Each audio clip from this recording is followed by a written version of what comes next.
గౌరవనీయ భారత ఉపరాష్ట్రపతి మిత్రులు సిపి రాధాకృష్ణ గారు, గౌరవనీయ తెలంగాణ గవర్నర్ శ్రీ జిష్ణుదేవ్ వర్మ గారు, గౌరవనీయ ఆంధ్రప్రదేశ్ ముఖ్యమంత్రి శ్రీ చంద్రబాబు నాయుడు గారు, గౌరవనీయ తెలంగాణ ముఖ్యమంత్రి శ్రీ రేవంత్ రెడ్డి గారు, అలాగే సోదరులు భారత పౌర ప్రధాన న్యాయమూర్తి శ్రీ ఎన్వి రమణ గారు, ఈనాడు రామోజీ గ్రూప్ సంస్థల యొక్క చైర్మన్ శ్రీ కిరణ్ గారు, ఈ కార్యక్రమానికి విచ్చేసిన వివిధ రంగాల ప్రముఖులు అందరికీ నమస్కారాలు. ఈ రమణ గారు చాలా అర్థవంతమైన ప్రసంగం చేశాడు. ఆలోచించదగింది కూడా. ముందున్న వాళ్ళు, వేదిక మీద ఉన్న వాళ్ళు కూడా మాతృభాషను కాపాడుకోవాలి, దాన్ని బాగా ముందుకు తీసుకెళ్ళాలి. ఈ విషయంలో మనం కానీ బాగా చొరవ తీసుకుంటే అది రామోజీరావు గారికి మనం అర్పించేట ఒక మంచి నివాళి అవుతుందని చెప్పి సందర్భంగా నేను మనవి చేస్తున్నాను.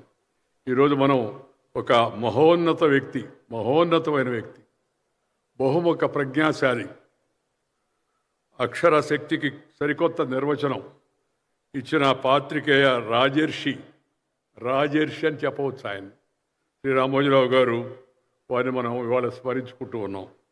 స్వయం కృషి, క్రమశిక్షణ, పట్టుదల, చిత్తశుద్ధి, కార్యదీక్షలే ఆయుధాలుగా అనేక రంగాల్లో విజయాలు సాధించి భవిష్యత్ తరాలకు మార్గదర్శనం చేసిన శ్రీ రామోజీరావు గారి జయంతి సందర్భంగా వారి స్మృతికి నివాళులు అర్పిస్తూ ఉన్నాను. శ్రీ రామోజీరావు గారు లేని రామోజీ ఫిలిం సిటీని, రామోజీరావు గారు లేని ఈనాడుని, వారు నిర్మించిన ఇతర సంస్థలని నేను ఈరోజు కూడా వారు లేరనే వాస్తవాన్ని జీర్ణించుకోలేకున్నాను. అలాంటి గొప్ప ముద్ర ప్రజా జీవితంపై వేసినట్టు మహనీయుడు ఈ మధ్యకాలంలో మనకు మరొకరు కనపడరు. శ్రీ రామోజీరావు గారు ఒక వ్యక్తి కాదు, ఒక శక్తివంతమైన యొక్క వ్యవస్థ. జనహితమే జర్నలిజం. ఇప్పుడు మనం అక్కడెక్కడ చూస్తున్నాం. జర్నలిజం అంటే ఎర్నలిజం అని. ఎర్నలిజం అంటే డిక్షనరీ విడుదల చేశాం కదా, సంపాదించుకోవడం అని. సంపాదకుడు అంటే సంపాదించేవాడు అనే అర్థం ఇవాళ కొంతమంది అందరూ కాదు, ఇంకా చాలామంది మంచిగా, నీతిగా, నిజాయితీగా, పద్ధతిగా ఉన్నారు. కానీ కొంతమంది ఆ పెడధోరణులు ఇవాళ చూపిస్తూ ఉన్నారు. వారు జనహితమే జర్నలిజం అని నమ్మి ఆచరించినట్టు మహామనిషి. సాధారణ రైతు బిడ్డ స్థాయి నుంచి ప్రపంచమంతా తెలుగువారి వైపు చూసేలా ఎదిగిన వారి జీవితం యువతకు ఎంతో స్ఫూర్తిదాయకమైనది. వారి సంస్థల ద్వారా ఎంతోమంది ప్రత్యక్షంగా, పరోక్షంగా ప్రయోజనం పొందారు. తెలుగు ప్రజల గుండెల్లో వారి స్థానం శాశ్వతం, వారి కృషి చిరస్మరణీయం అని చెప్పి ఈ సందర్భంగా నేను మనవి చేస్తూ ఉన్నాను.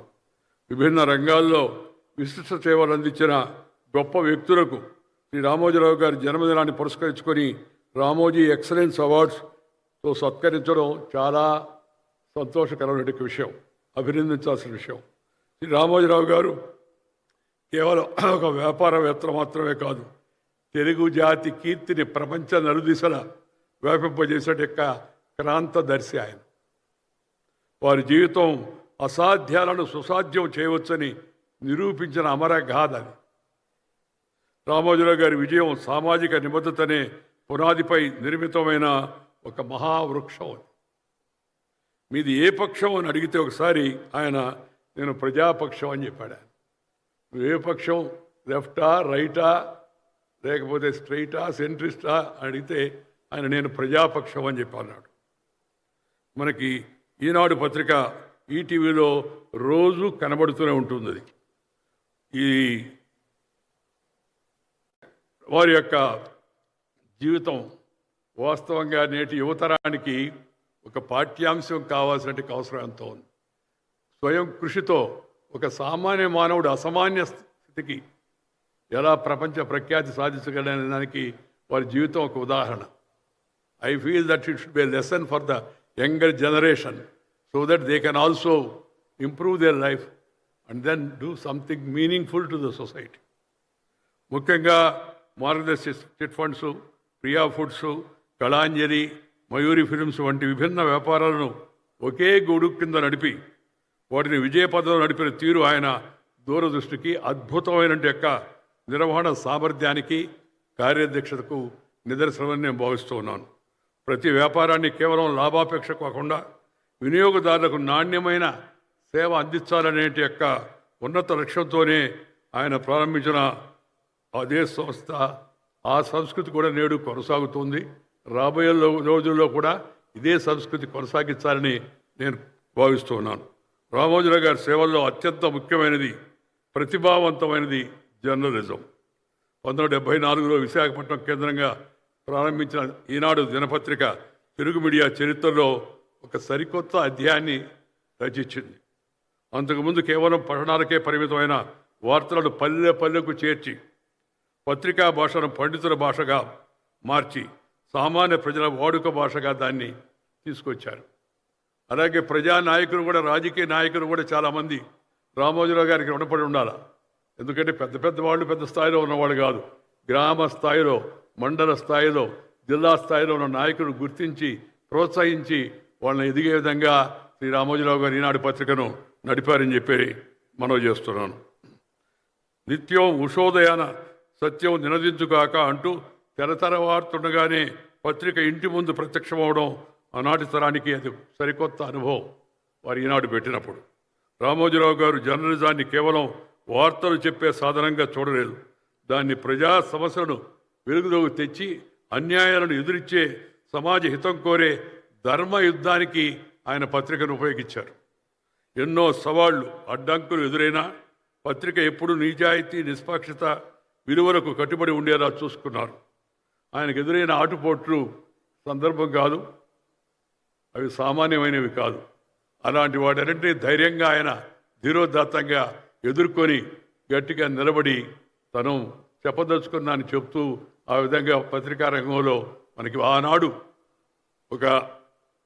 ఒక డయాన్ ఆఫ్ ఇండియన్ జర్నలిజం అని చెప్పిన పేరుగాంచినట్టు యొక్క శ్రీ రామ్నాథ్ గోయంకా గారు ఒక నాయకుడైతే, అదే స్థాయిలో తెలుగు వారిలో నుంచి ఎదిగి దేశవ్యాప్తంగా గుర్తింపు చెంది ఎడిటర్స్ గిల్డ్ ఆఫ్ ఇండియా చైర్మన్గా ఉంటూ దేశంలో ఉండే పత్రికలకు ఒక మంచి మార్గదర్శనం చేసే మహా వ్యక్తి శ్రీ రామోజీరావు గారిని చెప్పి సందర్భంగా నేను మనవి చేస్తున్నాను. ఈనాడు కేవలం దినపత్రిక కాదు, అది తెలుగు ప్రజల గొంతుగా, వారి నమ్మకానికి చిహ్నంగా నిలిచింది. పత్రిక నిర్వహణలో ఆయన అనుసరించిన నిజాయితీ, నిష్పాక్షికత, నిబద్ధత తెలుగు జర్నలిజానికి ఉన్నత ప్రమాణాలను నెలకొల్పాయి. ఈ కారణంగానే ఆయన పద్మ విభూషణ్ వంటి దేశ అత్యున్నత పురస్కారానికి వారు అర్హులయ్యారు. ఆయన స్థాపించిన ఈటీవీ నెట్వర్క్ సైతం ప్రాంతీయ భాషా ప్రసారాల్లో ఒక విప్లవాన్ని తీసుకొచ్చింది. ఆ తెలుగు వార్తల్లో తెలుగు భాషపై రామోజీరావు గారికి ఉన్న మమకారం అనంతం. అందుకే ఆయన పత్రికా భాషను ప్రజల హృదయాలకు చేరువయ్యేలా సరళతరం చేశారు. తెలుగు భాష వైభవాన్ని పెంచే లక్ష్యంతో రామోజీ ఫౌండేషన్ ద్వారా ఉత్తమ ప్రమాణాలు కలిగిన నిఘంటువులను రూపొందించి భావితరాలకు గొప్ప వారసత్వాన్ని వారు అందించారని చెప్పి నేను మనవి చేస్తున్నాను. తెలుగు నుంచి తెలుగుకి వాడుకలో మంచి పదాలను మనకి అందజేసి, ఇంగ్లీష్ నుంచి తెలుగుకి ఈ నిఘంటువులు రెండింటినీ రూపొందించడం అవుతుందో ఇది దేశం యొక్క భాషా చరిత్రలో నిలబడే గొప్ప అధ్యాయం అని చెప్పని మీ అందరికి కూడా మనం చేస్తున్నాను. దానికి ఎంత గుండె ధైర్యం, ఎంత నిబద్ధత ఉంటే కానీ అది సాధ్యమయ్యే విషయం కాదు. నిఘంటువును రూపొందించడం అంటే ఈ రామోజీ ఫిల్మ్ సిటీ కూడా ప్రపంచంలో అతిపెద్ద సినిమా స్టూడియోగా గిన్నిస్ రికార్డు సాధించి తెలుగు నేర సృజనాత్మకతను అంతర్జాతీయ గుర్తింపు తెచ్చిపెట్టింది. ఆయన విజయ ప్రస్థానానికి అడ్డుకట్ట వేయడానికి కొంతమంది, నేను ఇందాక చెప్పినట్టుగా అరాచకంగా వ్యవహరించిన, ధైర్యంగా ఎదురుడ్డి నిలిచిన సాహసికుడు శ్రీ రామోజీరావు గారు. Share and care is the core of Indian philosophy నేను ఎప్పుడు చెప్తుంటాను. ఆ ఫిలాసఫీ మీద ఆయన నమ్మకం కలిగిన వాడు. మనకున్న దానిలో కొంత ఇతరులతో కూడా పంచుకుందాం, సర్వే జన సుఖినో భవంతు అని చెప్పినట్టు భావాన్ని కలిగి ఆయన ప్రకృతి వైపరీత్యాల్లో నిలువనేడు కోల్పోయినట్టు వారికి, ఎందరో నిరుపేదలకు ఈనాడు సహాయ నిధి పేరుతో వారు ఇళ్లు కట్టించారు. జలయజ్ఞం, వనయజ్ఞం పేరుతో ప్రజలలో చైతన్యం తీసుకొచ్చి చెరువుల్లో పూడికి తీత, చెట్ల పెంపకం వంటి సామాజిక కార్యక్రమాలకు నేతృత్వం వహించే విధంగా ఆయన పత్రిక నడిపారు. నాకు రామోజీరావు గారి మధ్య అనుబంధం ప్రత్యేకం. ఆయన తుది శ్వాస వరకు మా అనుబంధం కొనసాగేది. నేను శాసనసభ్యుడిగా ఉన్నప్పుడు ఆయన రోజు పక్కనే ఈనాడు పత్రిక ఆఫీసు ఉంటే అక్కడికి పిలిచేవారు. కలిసి భోంచేసేవాళ్ళం. అనేక విషయాలపై చర్చించేవాళ్ళం, తర్కించుకునేవాళ్ళం, అంగీకరించేవాళ్ళం, విభేదించేవాళ్ళం. విభేదించి కూడా వాదాలు ఫైనల్గా ఒక నిర్ణయానికి రాలేకపోతే అగ్రీ టు డిజగ్రీ అని చెప్పి అనుకునేవాళ్ళం గౌరవప్రదంగా. ఎందుకంటే ఆయన ఒక నిఘంటు, ఆయనే ఒక నిఘంటు. ఆయన జీవితం చూసి కానీ మనం తరచు చూస్తే మనకి ఆ నిఘంటు అనే పదాన్ని ఎందుకు వాడానో మీకు అర్థమవుతుంది. ముఖ్యంగా ప్రజా తీర్పుతో ఎన్నికైనటువంటి యొక్క ముఖ్యమంత్రిని ఆ రోజు అన్యాయంగా అక్రమంగా ఆయన గుండె జబ్బుతో అమెరికాకు పోయి ఆపరేషన్ చేసుకొస్తే అన్యాయంగా అక్రమంగా ఇక్కడ తొలగించేసిన ఘటన మనందరికీ తెలుసు. గవర్నరు నాటి ఆయన మిత్రుడిగా ఉన్నట్టు మరొక వ్యక్తి కలిసి చేసేట నమ్మక ద్రోహం. ఆ ప్రజల్లో ఈ విషయాన్ని చైతన్యం తీసుకొచ్చే విధంగా అన్యాయాన్ని విస్తృతంగా చాటి చెప్పి న్యాయం జరగాల్సిన అవసరాన్ని నొక్కి చెప్పే విధంగా ఆ బాధ్యతను రామోజీరావు గారు తన భుజస్కంధాలపై వేసుకున్నారు. ఆనాటి ఉద్యమం తర్వాత మేము మరింత దగ్గరయ్యాం. తరచుగా కలుస్తూ విషయాలపై మాట్లాడుకొని రాజకీయాలపై నిరంతరం నేను వారితో చర్చిస్తుండేవాడిని.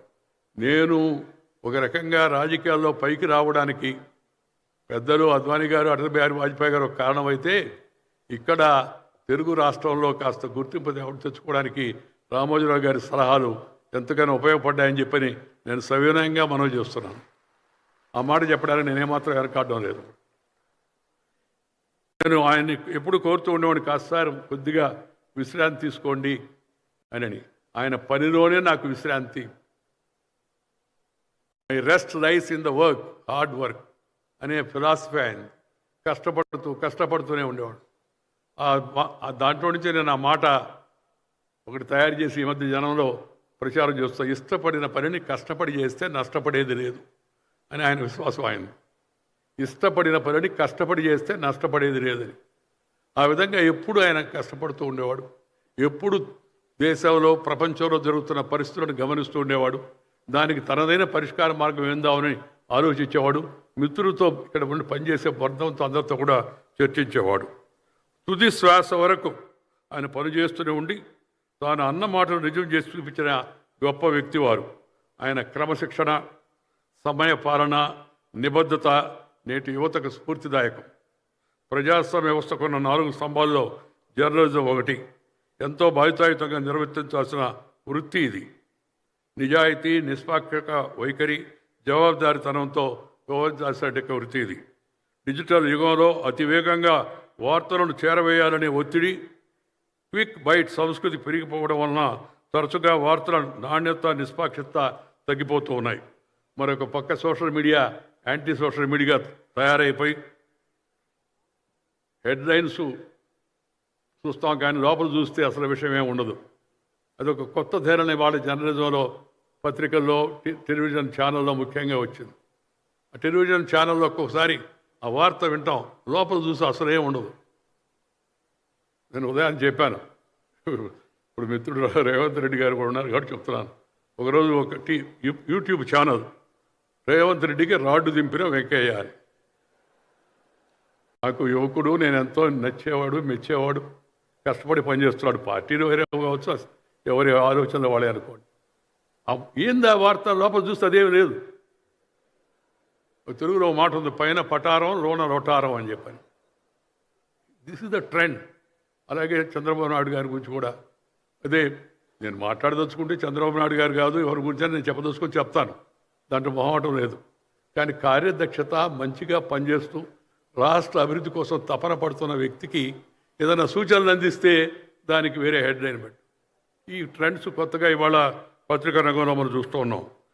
నేను కోరుకునేది ఏంటంటే, వారి కుటుంబ సభ్యులు కిరణ్ కానీ, లేకపోతే శైలజ కానీ, విజయేశ్వరి కానీ, మనవాళ్ళు కానీ, మనవరాళ్ళు అందరూ కూడా ఆయన చూపించిన నిబద్ధత, కర్తవ్య దీక్ష, ఆ క్రమశిక్షణ, ఆ జనానికి జవాబుదారీతనం, దాన్ని అలాగే కొనసాగిస్తూ ముందుకు తీసుకెళ్లడమే ఆయనకు కుటుంబం అర్పించేటికి నివాళి. మనం కూడా ఆయన చూపిన మార్గంలో మనం కూడా ఎంతవరకు వీలైతే అంతవరకు నడవడానికి ప్రయత్నం చేస్తే అదే వారికి నిజమైన నివాళి అవుతుందని చెప్పిన సందర్భంగా మనం చేస్తున్నాను. నేను వారసత్వం జనరల్గా నేను మామూలుగా చెబుతూ ఉంటాను, dynasty is nasty but unfortunately tasty to some people in politics అని. అది రాజకీయం గురించి చెప్పిన మాట. కానీ మంచి పని చేసేదానికి వారసత్వం అడ్డు కాకూడదు. నిజమైన రామోజీరావు గారి వారసత్వాన్ని అనుసరించి వాళ్ళ కుటుంబ సభ్యులు మంచిగా ముందుకు వెళ్ళాలని, తద్వారా ఆయన పేరును అలాగే నిలబెడుతూ ముందుకు వెళ్ళాలని చెప్పని నేను కోరుకుంటున్నాను. ఈ మహానిఘంటు ఒక మాట చెప్పి ముగిస్తాను. రామోజీరావు గారి దశాబ్దాల కళ అది. ఎప్పుడు రాత్రి వచ్చిన ఆలోచన కాదు, ఏదో తాత్కాలికంగా అనుకున్నది కాదు. ఆ నిఘంటువుని ఈ భాషని, మన భాషను సుసంపన్నం చేసి సమాజ సంస్కృతిని పురోగతిని ఆ భాష సూచిస్తుంది. అలాంటి సమస్త రంగాల్లోనూ అమ్మ భాష వాడుకతో తెలుగు జాతి పరిపుష్టం కావాలని, అందుకు తెలుగు ఆధునిక విశ్వసనీయ నిఘంటువులను అందించాలని ఒక మహా నిఘంటువును నిర్మించి మన భాష యొక్క విశ్వరూపాన్ని చూపాలనేది ఆ రామోజీరావు గారి కళ. దశాబ్దాలుగా వారు దాని గురించి ఆలోచించారు. అది వాళ్ళు నెరవేరుతుంది. నేను ఎప్పుడు చెబుతూ ఉంటాను, ఆ మాట చెప్పి ముగిస్తాను. అమ్మను, అమ్మ భాషను, పుట్టిన ఊరును, కన్న తల్లిని, జన్మభూమిని, మాతృభాషను, పాఠం చెప్పిన గురువును, ప్రాణం ఇచ్చిన దేశాన్ని మర్చిపోయినవాడు మానవుడే కాదు అని చెప్పని. అమ్మ భాష కళ్ళద్దాలు లాంటిది కాదు. అమ్మ భాష కళ్ళ లాంటిది, కంటి చూపు లాంటిది. ఇంగ్లీషు కళ్ళద్దాలు లాంటిది. కంటి చూపు ఉంటే కళ్ళద్దాలు పనిచేస్తాయి. కంటి చూపే లేదనుకోండి, రెబాన్ గ్లాసు పెట్టుకున్నా జుబాన్ నుంచి ఏమి రాదు. అందుకని ఈ విషయాన్ని గుర్తించాలా. ఇద్దరు ముఖ్యమంత్రులు ఇక్కడ ఉన్నారు. నేను వారిని కోరేది ఏంటంటే, నేను రాజకీయమైన కోరికలు కోరను, ఎప్పుడు ఏ పని కూడా అడగను కూడా. మామూలు అయ్యా, పరిపాలనలో తెలుగు భాషకు మంచి ప్రోత్సాహాన్ని ఇవ్వండి. ప్రభుత్వ ఉత్తర్వులు తెలుగులోనే ఇవ్వండి. మరీ వాళ్ళకి ఏమన్నా అర్థం కాని వాళ్ళు ఎవరు ఉంటే, ఇంగ్లీష్ వాళ్ళు ఉంటే ఒక కాపీ వాళ్ళకి వేయండి. మన ఒక ఆయన మహానుభావుడు చెప్పాడు, సార్ ఎందుకు అట్లా అంటున్నారు మీరు, ఒక కాపీ తెలుగులో వేస్తున్నారు కదని. భిక్ష అదేమన్నా. తెలుగుదేశం ఇది. తెలుగుదేశం పార్టీ కాదు, ప్రదేశం. తెలుగువారి తెలుగులో మనం తెలుగులో సంప్రదించుకోవాలా, తెలుగులో పరిపాలించుకోవాలా, మాట్లాడుకోవాలా. అందుకని వారు ముఖ్యంగా ఇద్దరు చొరవ తీసుకుంటున్నారు ఇప్పుడు చాలా వరకు. ఇంకా తీసుకెళ్ళి తెలుగు భాషకు ప్రాముఖ్యతను బాగా పెంచే విధంగా కృషి చేయాలని చెప్పని నేను వారిని కోరుతున్నాను. వారిద్దరు కూడా రామోజీరావు గారి అభిమానులే. ఆ అభిమానాన్ని నిరూపించుకోవడానికి ఈ తెలుగు భాష ఒక మంచి పరికరం అని చెప్పని నేను కోరుతూ, తెలుగు భాషకు వారు మంచిగా ప్రోత్సాహాన్ని ఇస్తారని చెప్పని ఈ సందర్భంగా నేను కోరుకుంటున్నాను. భాష పోతే మన శ్వాస పోయినట్టే. తెలుగు పోతే మన వెలుగు కనపడదు బయట. అందుకని దయచేసి తెలుగును అందరూ ఇంటిలో, వీధిలో, గుడిలో, బడిలో, అమ్మ ఒడిలో నుంచి వచ్చిన భాష అవుతుందో అమ్మ భాషలోనే మాట్లాడండి. ఈ మమ్మీ డాడీ, ఈ బీడీ జాడీ కేడీ ఇది వదిలేయండి. వదిలేసి అమ్మా అంటే ఎంత ప్రేమ చెప్పండి. మమ్మీ అంటే బూతిలో నుంచి వస్తుంది, అమ్మ అంటే హృదయంలో నుంచి వస్తుంది. నేను అమ్మను కోల్పోయిన దురదృష్టవంతుడి చిన్నప్పుడే, 13 నెలలకే. అమ్మ అంటే నాకు ఎంతో హృదయ ఆవేదన కలుగుతుందో నేను చెప్పలేను. అలాంటి అమ్మ తర్వాత మనం ప్రేమించాల్సింది అమ్మ భాషను. ఈ భాషను మనం అందరం కలిసి ఇంటిలో, వీధిలో, గుడిలో, బడిలో, ఒడిలో, అమ్మ ఒడిలో నుంచి వచ్చిన భాష అవుతుందో దాన్ని ప్రోత్సహిస్తే అది కూడా ఒక మంచి నివాళి అవుతుంది రామోజీరావు గారికి అని చెప్పని ఈ సందర్భంగా మనం చేస్తాను. ఇతర భాషలు నేర్చుకోవద్దని నేను చెప్పను. First mother tongue, then brother tongue, later any other tongue. ముందు మన భాషను నేర్చుకుందాం, తర్వాత పరాయి భాషలు పక్కన ఉన్నట్టే పొరుగు భాషలు తెలుగు, తమిళ్, కన్నడ, మలయాళం, మరాఠీ, అస్సామీ, పంజాబీ, భోజ్పురి, మనకి ఎన్నో భాషలు ఉన్నాయి. ఆ భాషలన్నీ వాటి రెండు గౌరవిద్దాం, నేర్చుకుందాం. తర్వాత అవసరం కూడా ఉంటుంది. ఇంగ్లీష్ కూడా నేర్చుకుందాం తప్పనిసరిగా. ఇంగ్లీష్ని వ్యతిరేకించాల్సిన అవసరం లేదు. ఇంగ్లీష్ వాడు కావద్దు, ఇంగ్లీష్ నేర్చుకోండి. అదే నేను చెప్పేది సలహా. దాంతోపాటు మనం హిందీని కూడా నేర్చుకోవాలా. హిందీని వ్యతిరేకిస్తే అర్థం లేదు. దేశంలో మనం ఇంకా ఉన్నత స్థానానికి వెళ్ళాలంటే, రాష్ట్రం నుంచి దేశ స్థాయికి వెళ్ళాలంటే ఆ భాష కూడా నేర్చుకోవడం చాలా అవసరం అని ఈ సందర్భంగా భాషా విషయం వచ్చింది కాబట్టి మీకు మనవి చేస్తూ, నాకు ఈ అవకాశం ఇచ్చి కుటుంబ సభ్యులు నన్ను పిలిచి ఈ మహా నిఘంటువుని ఆంగ్లం నుంచి తెలుగుకి అనువదించే నిఘంటువుని నా చేత విడుదల చేయించేందుకు కుటుంబ సభ్యులందరికీ ధన్యవాదాలు తెలుపుతూ మీ అందరికీ కూడా నమస్కారాలు తెలియజేస్తారు. నమస్కారం చేయండి.